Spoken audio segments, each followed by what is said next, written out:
Comment vous connaissez Tatoti? On se ressemble, n'est-ce pas?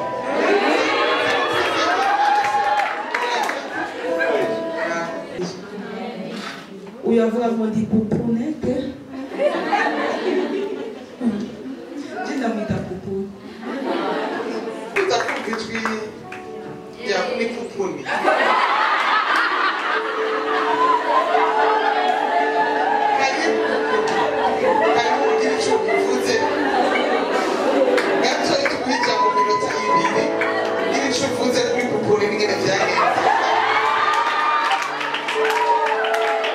Shalom shalom bakunzi ba Holy Mountain TV. Ijambo ry'Imana riratubwira ngo bamuneshesheje amajambo yo gushinga intahe kwabo hamwe n'amaraso ya wa mwagazi. Ni muri iyo ntumbero twabazaniye umwanya w'intahe kuko intahe yawe irashobora kuba ubuvugishwa kuri kwaraca mu byo waciyemwo. Reka ndabaye akanya dukurikirane ino ntahe. Musumwe nari mgikorane twari hariya aho yavuze ndo bwa mbere bambwira twari gikorane cy'aba mama cy'aba twari tubimenyereye bya bindi twamakumva tunabisikia twende basa hari umusore yari gikorane si yari nambari ipiko neno inisaidiaga pale naraja kure hari ijambo yahagaza akasema aravuga kuko mwanamke wanaomba Mungu nipewana kunipenda. hari abakobwa basenga bavuga ngo Mana nk'umugabo nkunda Bwana atanidekesha, umugabo azobyimbye Bwana atanipa kila kitu, umugabo azompa ikintu cyose nami niishi mzuri na Bwana kandi nzobeho neza n'umugabo wanjye. Maombi nilikuwa naomba Bwana yomba hivi nani mwapenda kupenda naje cyane ko nasenga atanu umuntu n'umwe adakunda. mimi nikiwa ile maskatrisi nilikuwa nasikia kama niko na besoin Bwana atanipenda vraiment anisabishe kubera nari mfite ibikomere nashaka ko noronka umugabo nkunda akanibagiza ibikomere nilikuwa maombi nibakia kana naomba Mungu nibyo ryari isengesho ryanjye. kama huyo ataonekana sitaki nilikuwa naona kama sitakuwa na sababu atabonetse ntabyo shaka sasa huyu ananipangira hivi nabi sasa huyu kunafundisha huyu ananipangira hivi nabi igihe karigisha navuze ati none uyu muntu aramvangiye ibi nabyo nampenda ndamsaidia na mimi huku na mimi nasikia nataka anisaidie nzomukunda gute nzomuserva gute kandi nanje nkeneye kumfasha. akasema neno mnajipenda nyinyi mnatia valeur yenu kwenu acavuga ngo mo murikunda kandi mwihama valeur ya Mungu anataka ariko Imana ishaka utie kwanza yeye mbele ushira Imana na ufalme wake mbele unachikawiza munshia mafimbo kwa hapa mwebwe nimwe muri ko muri tevya mu nzira abakobwa muri ngaha ibi bintu ni bishasha mimi naomba ile byo sengera ibi ntibirimo. sasa nitoka pale kaenda kuadisha maombi igihe nava ngaho muri cyo gikora kuadisha maombi lakini hauko naelewa vitu yoko nao urazi guhindura isengesho utazi n'ibyo uri kubasenga pakakuwa konferensi ya pili haca haza gikora cyatangiye mu giko kiririmbo agenda nilikuwa na rendezvous ya 12h 13h nari mfise rendezvous ya 12h 13h tutaenda kuona dada matoto tunaimba naye tuko na rakonti tukule tuchangie mubonano wo guhura dusangiye nikambe sisi tutakuwa mu conference mais ikifika hiyo saa tupitwe tutatoka tutashinda conference ariko muraza kuduhitana kuko twirwa muri ico gikorano tuko bafi batatu tulikuwa moja bari abakobwa batatu twari muri ico gikorano. sasa ilifika igihe umwanya washika hapo sasa ilikuwa ni yule mgeni Bettina je kuna fundisha anaanza fundisha yari umushitsi sina niwe yagira tabure misa niko mule mwa ile conference igihe nari muri iyo conference nasikia niko mwingine mwanzo numva umenga ndahandi hantu nasikia sitakitoka numva umenga sishaka kubayo kuna telefona sasa tunapia tunafika kwa kioski tunapia kuwakamata baranyerepoye babwira ati turahaje dushike kuri kioske turaje kugutora kule nishaidia ndaenda hariya namaze gusezerana ko nasikia njaye sitakitoka naho umenga simbayo dakika ya mwisho wenzangu wakasimama ate twende umwanya wa nyuma abagenzi baje barahaguruka ngira tugende na bamumise nasikia wapi nifanyaga vipi abagenzi twari kumwe ngo muze kumvugira ngo umenga nasikia hapa sitoki munisamee vraiment nasikia isemaga hivyo wango sawa tunaenda tutakukuja tutakunyambia okay nisambira ko turakiye turaza gukurira mu tumenga dada akafundisha Acharigisha. Betina niwe yigishije. Betina niwe yigisha. Akafundisha. Arigisha. Akafundisha. Arigisha. Nikatoka pale nasema Mungu. Jambo gama. Tangia leo natia mkono yangu juu. Kubuno munsi shiza amaboko yanje hejuru. Nahitaji mume Ndashaka umugabo mwenye anajua wewe ni nani. ubuzi wewe. Nahitaji mume mwatatambua ministeri yote ndani mwangu. Nakeneye umugabo azi ministeri washize muri je. Nahitaji mume wakati siku haiko sawa ataniambia simama tuone tutabisikia mamoja. Nkeneye umugabo igihe zoba ndi mu ntege nyazobwira ati haguruka. Nahitaji mume mwenye hata ni stress mkazi yako wala tanimiza nikipata na uzaifu. Nakeneye umugabo atazombuza gukora igikorwa cawe ahubwo azobikura mu ntege neza. Ulisema heri mwisho kuliko mwanzo. Waravuze ngo Ulisema heri mwisho kuliko mwanzo. waravuze ngo Heri mwisho ahabugiherezo kubititangurira. Hayakuwa mwisho juu ya maisha yangu. ni harawe igihe cyane bavuze. Kama niliswataka Namba na kujua neema yako inirudi tena. ariko umugabo usubire ko kandi. Nikakumbuka ile wakati ya Daudi alimwambia Bwana niende tena inawezekana. Chani Alipoenda akaomba Mungu akamwambia Mungu nende, na inawezekana. Mungu akamwambia nende. Chani ukigiye Daudi yabwiye Imana ati usubire ngende biracashoboka iryo jambo niryo ryaje kwicewe. Imana irambwira ati genda. Nikamwambia Mungu Ndabwira Imana unao waume maelfu na mia. urafise abagabo ibihumbi n'ibihumbi. Anayenifaa yupo. Umwiriye arahari. Yaliyo mapenzi yako afanyike juu ya maisha yangu lakini hivi naanza hatua mpya na wewe. Ubugombe bwawe bube ubwanje kandi igira ntangure urugendo rushasha nawe. Ikabadilisha mambo. Ndahindura isengesho. Lakini hata niwaambie wasichana. Ngira ndababwire bakobwa muri Si hano. jambo rahisi katika safari ya jambo. Si ikintu coroshe mu buzima bw'ubugaragwa. Naweza sema ni jambo hayo. Novuga gute kwa Ni bugaragwa? kitu cha unahitaji lakini ukipata Ni ikintu ukeneye mugabo nturi kurakira. lakini unakihitaji. Uragikeneye. Na wewe kuhitaji Muri uko kugikenera unakutana na vitu vingi. uhura na byinshi. Atakuya bwana Haraza abagabo ni divorce. Ya. Lakini iko na franco. haza umugabo wo mu divorce kandi afite amahera. Si unataka franco. Ukeneye Nani amahera. wapenda franco? Sema kweli bwana. Na amahera Na kwa hiyo watu kwa franco watakumbuka kama divorce watakwambia wewe. ni wani wabonye afite amahera ntibibuka ko mu divorce bakira Ungekana na Mungu utaenda. iyo utazi icyo wakoranye n'Imana uragira. Lakini nyuma hizo franga utalia na utafanya. Ariko mu nyuma y'ayo mafaranga uzori. Hiyo jambo nataka kuisema nini? Utakutana na garson, utakutana ni garson, lakini haukoki. Lakini kuna kila kitu na nakupenda. Ubwo bugaragwa hari ushobora guhura n'umusore afite amafaranga mugabo ugasanga ntakijijwe. Unampenda. Uramukunda? Mwenye jana nilikutana na mzungu mimi. Anakuja kumisio kwa radio Isanganiro. Je, muri ubwo bugaragwa narahuye n'umuzungu aje muri mission kuri radio Isanganiro. Alama franga. Yarafite amafaranga. Mpaka kukazi wanakuwa wananiambia sasa yeye shakuwa msaidizi wa pastor. No ku kazi barambwiye ati uyu yamaze kuba umusazi n'umupasiteri. Alikuwa anaweza kusimama hata mpango sana. Wewe tuta! Anapiga fuyo. Yarashobora guhagarara kwibarabara akavuga ati we tuza joteme. Kazi wananiona niko Ku kazi bakamura atamule matokeo kazi. akaza agagurira abagenzi amafaranga Yesu ku kazi. ukaje nini mwaidi yako? Ariko kubera Kristo nyibuka icyo Sasa kama nasezeranye. una ahadi yenyewe unatembea na Mungu utaenda.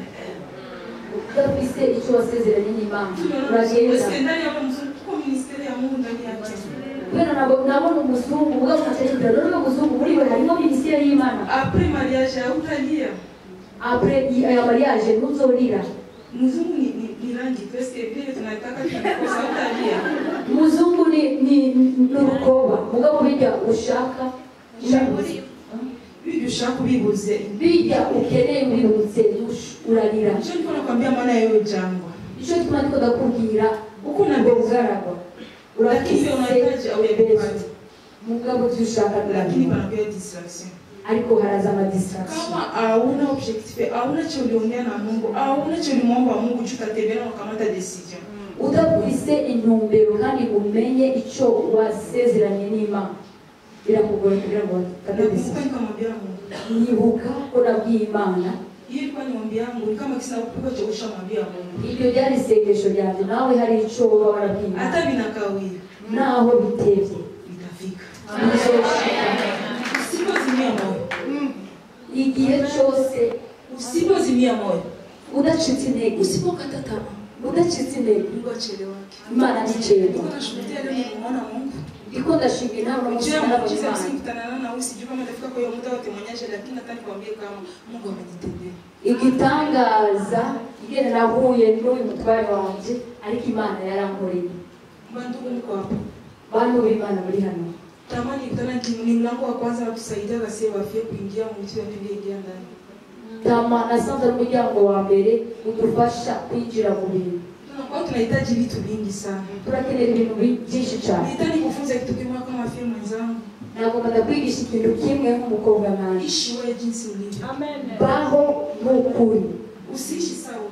Ntuwe nanje. Mimi naweza kuambia mimi naweza penda kwa mwezi nivale mara 3. Jewe ndashaka kukubwira ati ukwezi shaka kwa mara 3. Huyu ni huyo.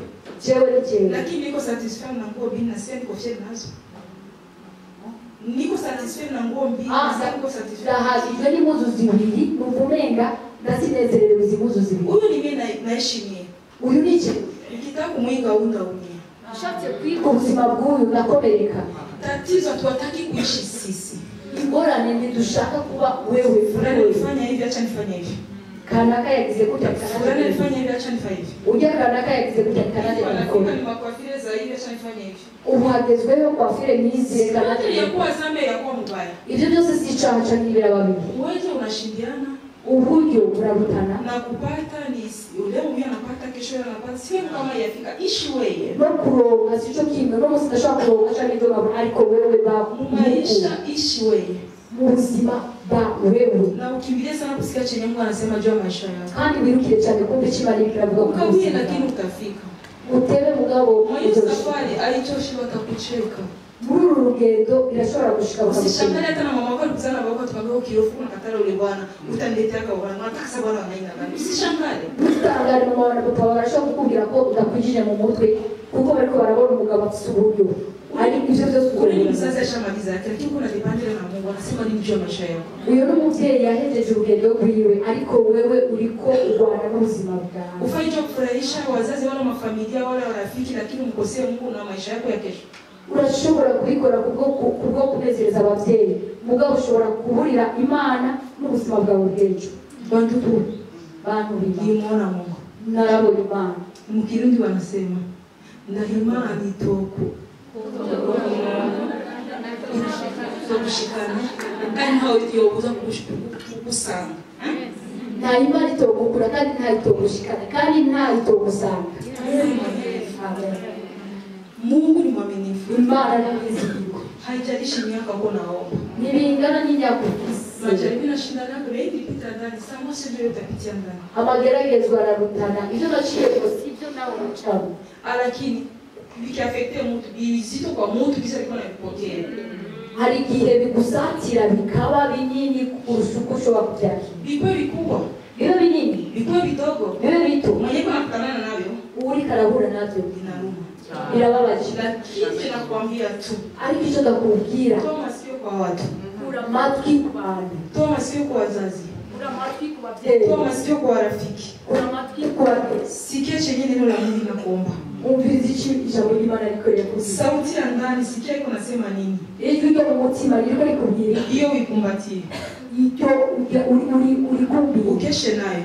Kandi uri teramiye. Siku moja. Umunsi umwe. Kufuma na kufungua. Uri kurarama. Siku isiyojua. Umunsi udashobora kumenya. Utibaza umunsi utazi. Imani yashobora gutangaza ko ari intangane. Amen. N'ubu sindaheza gutangana ndacatanga.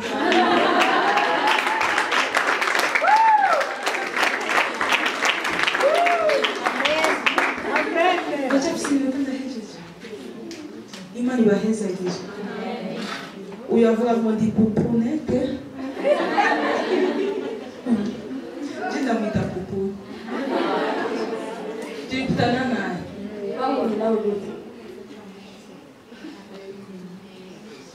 Ma grande sœur mukuru wanje ananiambia niende kumshindikiza poke dema yake kwa airport. yabwiye ndamuherekeze ajye gusanganira besere wiwe kuri aeroport. Nikamwambia wonje uliolewa malefani sio mimi. Ndamwambia ati bora ngo uje mujyana wese jewe. Kila siku nakwambia twende wewe na familia yako niko mkazi yangu. Buri munsi yamubwira ati tugende mwaje ndabwira ati genda n'umuryango wawe uje nduka. Cyo nanipenda sana. Arankunda cyane. Akini kasema ananipenda kwanza na mimi nishindikiza acha ndakushindikiza. Ariko timuka ko mukunda kandi akavuga ati cyangwa umunsi itaza reka tujane. Nikaenda jua kumfurahisha. Ndagenda usabwo munezeza. Ishafika 11 ndio namuita. Utakuwa nipito haja ulitika ambia yeye. Hageze 11 arambwira ati ndaje kuguhita wahanja wavyemeye ngodaje. Na wewe naye kumbe kwa nenda kupokea grand frère wake pia.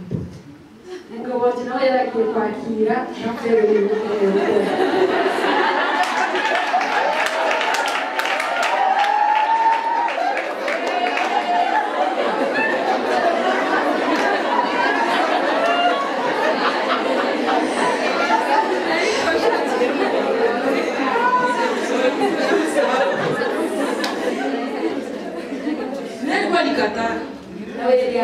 Namwambia muende delegation mpokee mimi na wakia kwa alikuwa alikosa mama yake. Nawe yavuze ati delegation mugende tena kumwambia kweli yavuze mama wiwe. Lakini dakika ya mwisho fika usubia kaona mimi kiasi ninakuwa na organize kama sipenda si ule mwanakuya naye sanaja kama mimi. Leo kia litaonekana acha tu. Mu gitondo nawe ariyinjira aravuga ati ije nama nakira kandi burya mukuru wanje nawe yarutse reka je kumwakira. Sasa mimi nilifika hapo. Najua nilienda bila staki. Sitenga urasiko lagiye ntashaka. Sijui kama mnajua ile affaire ya airport bado wanapokelea kwa watu ile maisikaje ndio kadani. Nilienda direct nikaenda kaika. Murahazi haja maisikaje haja bakira bakagiye direct chabicha. Yeye naye kumbe alikuwa naye kaenda ule mwa yote. Na anasegamia chunge tunahisi walileta ataki yeye. Nawe yaje acheregamira mu payo tunawa kutagada shaka nawe yaregamye gusa cyakaraho. Bisi ananiambia na masali ingia hivi. Ingene yabibwiye yabwiye bigiye ninjira Muyo apiga sema ule ni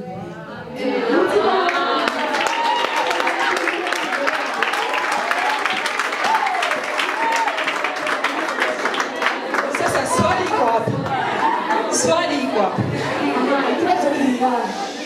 Mimi naendelea sitaki. Bali utaweza kumtapata fiancé kweli? Kwa sababu ya mwanadamu. Ngenge kumwana wao. Hapo nakwambia kuna kwenye mgozo. Na imani togo sana. Yeye sasa yeye yuko mkilio, kuna ndio mama yake alikufa. Wewe ni mkilio. Sasa mapenzi ipiga yeye kwa kama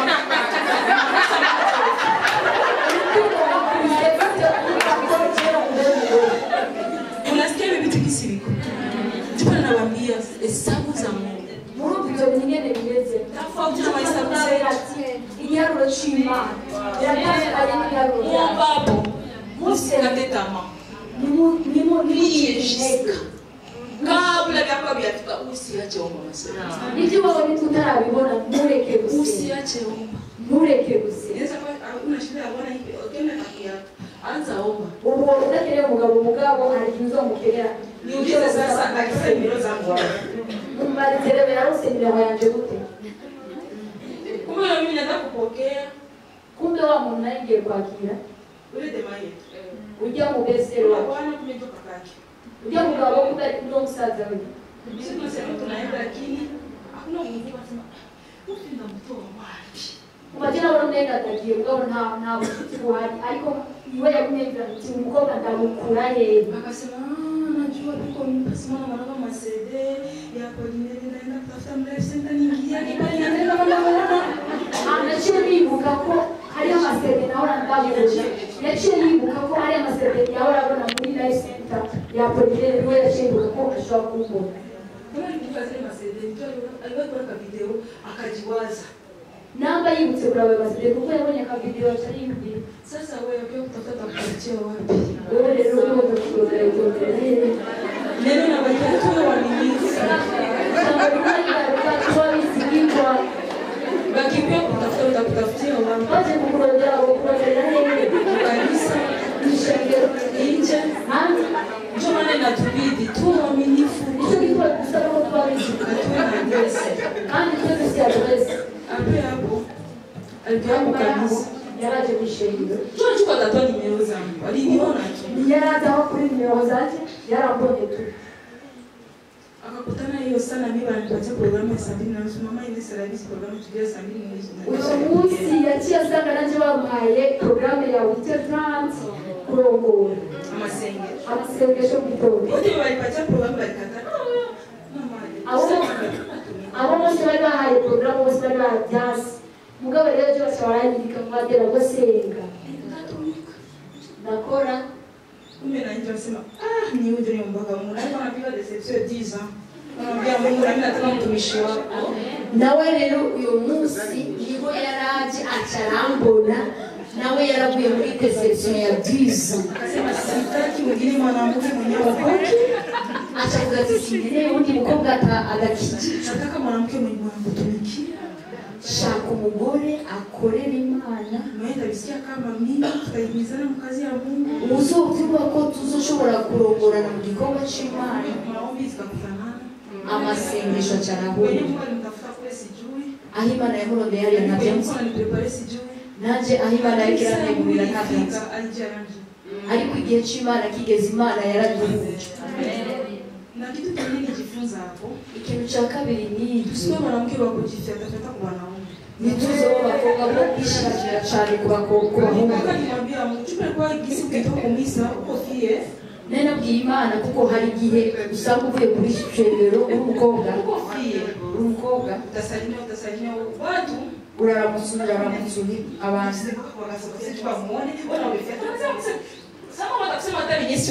abantu urazi ko bavuga cyane hari igihe bacavuga ko wisemba cyane ku misore igihe batwigisha ko turi abaprincesse naratumvise cyane kuko nari mfise ico gikomere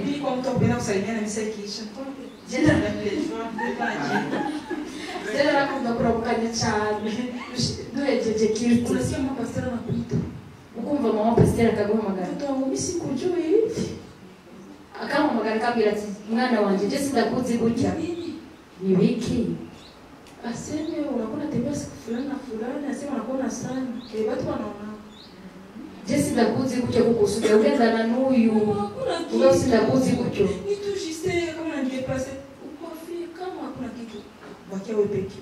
je naca ndamubwira ati nta n'ikintu na kimwe gihari aca mubwira rero kuri umukobwa guma wenyine Nakwambia kama uko fie. nakubwira ati Kama unaweza kukwambia nakupenda. umuhungu atarakubwira ati ndagukunda Salimia mcheke wende. muramutse umutwegere Funza heshima yako. bungabunga icyubahiro cyawe Kama Mungu anasema neno hata ujifyete, hawatakupenda. imana itaravuga ijambo nawe ukuvyeta nawe gusemba ntushobora gukura icyo Chunga heshima yako. zigama icyo cyubahiro Funza cyawe heshima ya Mungu ndani mwako. zigama icyo cyubahiro cy'imana yashyize muri Sasa ya wowe Mungu ifike peke ya kutetea. umwanya w'imana ushitse imana irakuvuzisha Usishangae kwa wanaume wanasema, ule Francine mtoto mzuri. ntutangare abahungu bashobora kuvuga ati urya francine ni umwana mwiza Hata ukiwa kuchumbi, mugabo ntibaze kukudiraga unashangaa. ugatangara Mungu anasema. imana ntiravuga Mungu kwa kisana kupangilia. imana irafise ingene ibitondekana Nakumbuka nyuma hapo mama alimtafuta mama Yesu. ndibuka inyuma yaho mama Ines yarandoneye Nikasema mtu anatafuta. cyatavuga ati kubera iki mama Ines adoneye none akoze Kwa iki anajichunga. naguma nirinda Hata tuko wakati tunajitafuta. Niko sawa, nifanye ni vizuri nasaidia. nabo turi abakirisitu tugume twicunga ukamenya Unapata hii enseignement si tulikuwa practice enseignement. mwo murahiriwe kuko muguma muronka izi nyigisho twe twakuze tutaronka inyigisho Ndege ya kujitafutia ndio nilikuwa na vita nimwambia mama.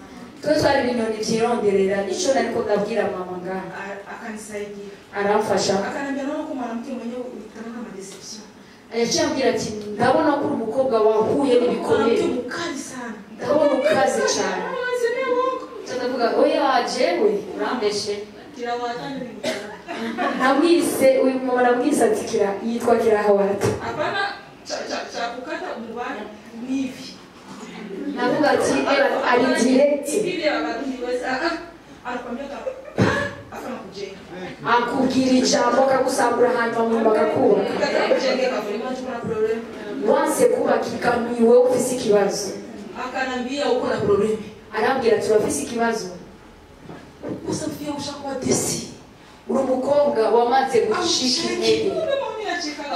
Wowe utwenga ndambwira ati genda twenga. Isura yako haina affection. Isura yawe na affection ifise. Mama mimi sasa nifanya sana. Isura yangu tukiziko. Ndambwira none mama ngori iki nikumbetse. Au kanidanganya. Ntushobora kumenya. Akasema nishimama iko. Aravuga yihagaze. Akaniambia ulitaka maisha gani? Acara ambaza waciye mu buzima bw'ubuhe cyadatangura rero kumubwira ibyo naciye. Yaransambuye.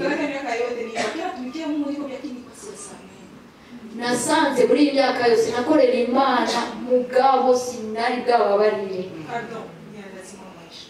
Ikigongwe n'icyakamaro mu buzima.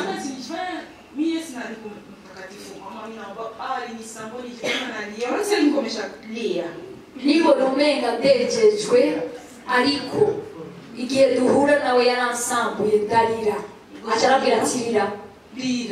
Acarambwira ati rira kandi.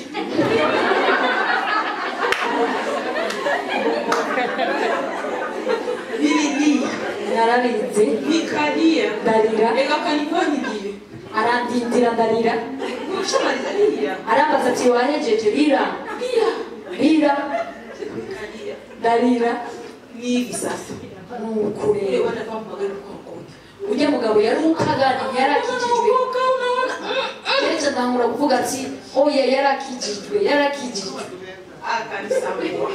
Aransambura. Nilitokaga pale na kuona kama Mungu alikuwa na mpango na mie ule alikuya akina kuwa mpango mjoma na Mungu alinitoaga mjia. Navuye ngabo juni bitike alinielewesha paka.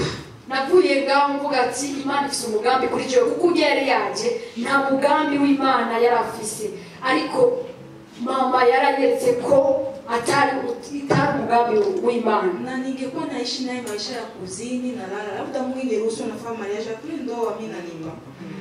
Maneno kwa ubuzima bwo gusambana nawe mariage iheze nari kuriha. Lakini labda Mungu aliniprotege juu niliishi maisha matakatifu ya kuendelea kumlilia Mungu. Imana yaranzigamye kuko nabayeho ubuzima bugororotse kandi n'amadirira Imana. Mama Inesi kwa kubariki. Mama Inesi mani guriza. Mama Mungu awabariki. Mungu anibahezagire cyane. Sio juu yangu.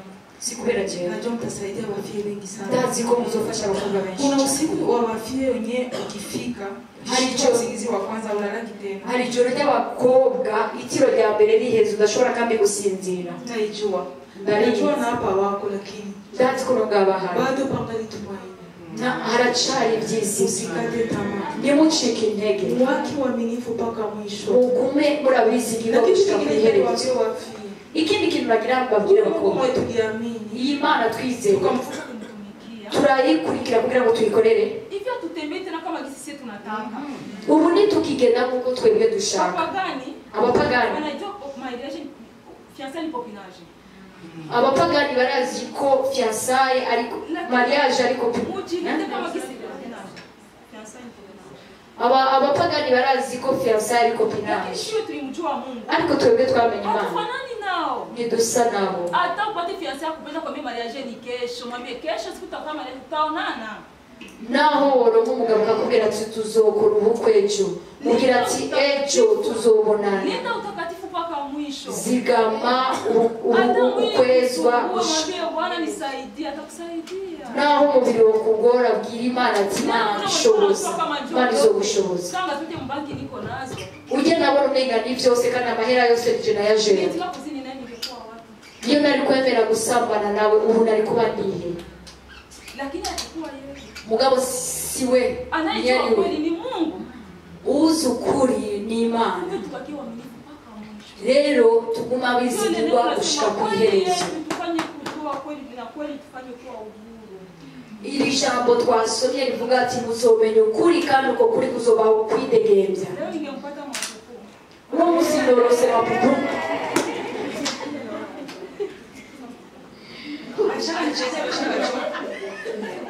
Baramaze kumbona bararusha. asha maisha matakatifu. baho Basi kama utachezea mwili wako. ntihagire uwundi ashobora Kama ulichikaza kanya mtoto bado. namba warihanganye kuva mu bwana kuba mutarasaba yihangane gushika ku iherezo Bado pangani tumaini. haracari byiza Imana itogusanga. Amen. Kandi nawe itogukura. Amen. Imana ni mwiziki. amen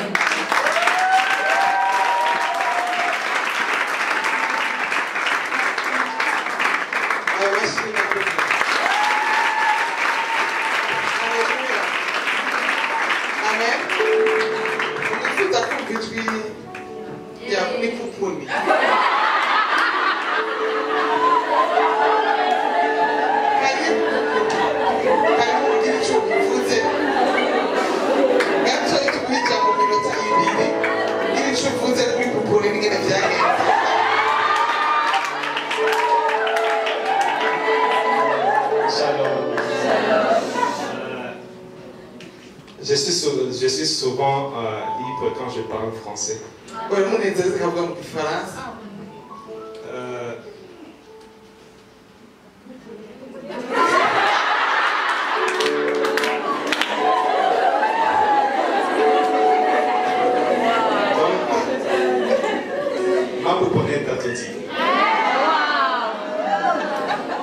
On se ressemble, n'est-ce pas?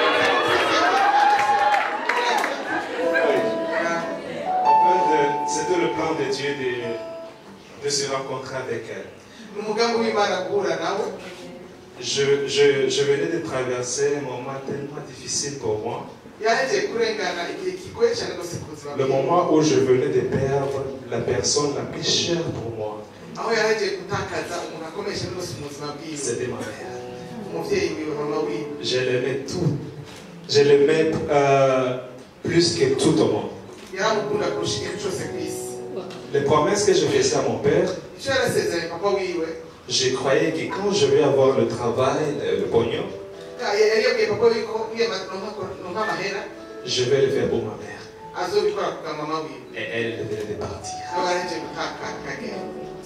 Et quand je le vis,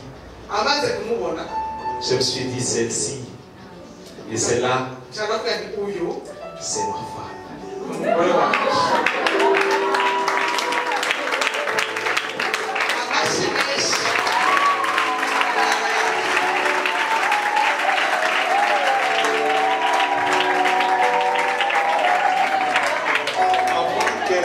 Quoi que ce soit. Avant que je dise quoi que ce soit, j'ai senti au fond de moi que c'est là où m'appartient. C'est l'os de mes os.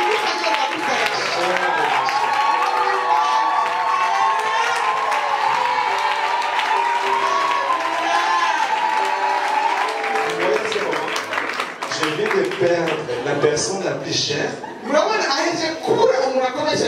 Et Dieu vient de m'offrir la personne la plus chère. Il n'y avait pas des histoires de Facebook. Ou bien cousin, cousine. Quelqu'un qui nous a mis en contact. C'était Dieu seul. En elle, j'ai vu des potentiels. Et je me suis dit, si je la rate, je vais rater toute ma vie.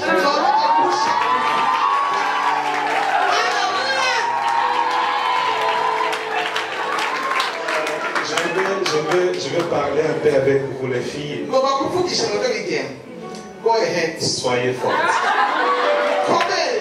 Soyez fortes. Il y a un plan. Le plan de Dieu.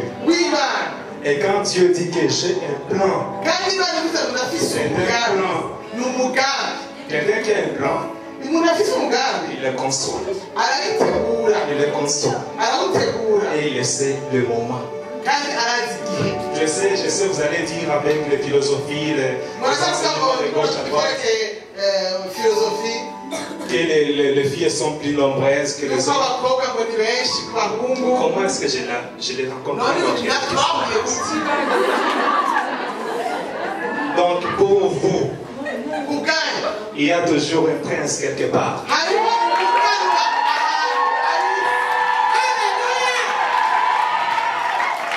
Je ne vais pas vous mentir. Je ne le dis pas parce qu'il y a des profils. Mais je vous le dis parce que vous êtes des chrétiens. Mais de nouveau. Et vous croyez c'est lui qui a créé toutes choses. C'est lui qui nous a créé, nous les hommes. Cette histoire-là, c'est pour les païens. Mais vous, il y a un prince pour vous. Chacun de vous,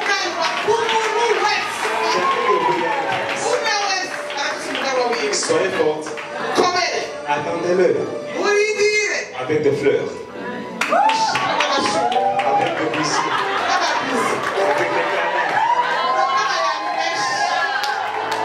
Je vous aime beaucoup. Je sais, j'avais beaucoup de choses à parler, mais le temps, je laisse la place. Merci beaucoup.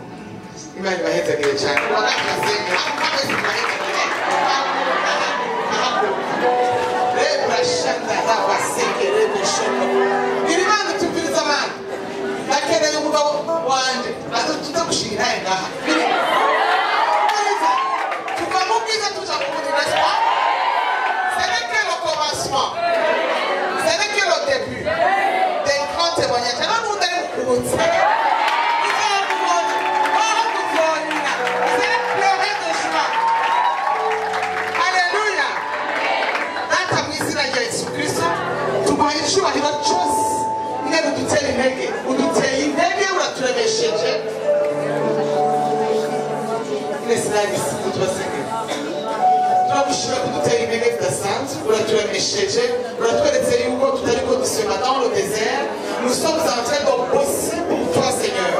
Que toute la gloire te revienne dans le nom de Jésus-Christ.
Turazi neza ko intaya yabafashije kandi yagize aho ibakura naho ibageza. Ntimutange gukurikirana igice gikurikira kuri televiziyo yacu Holy Mountain TV.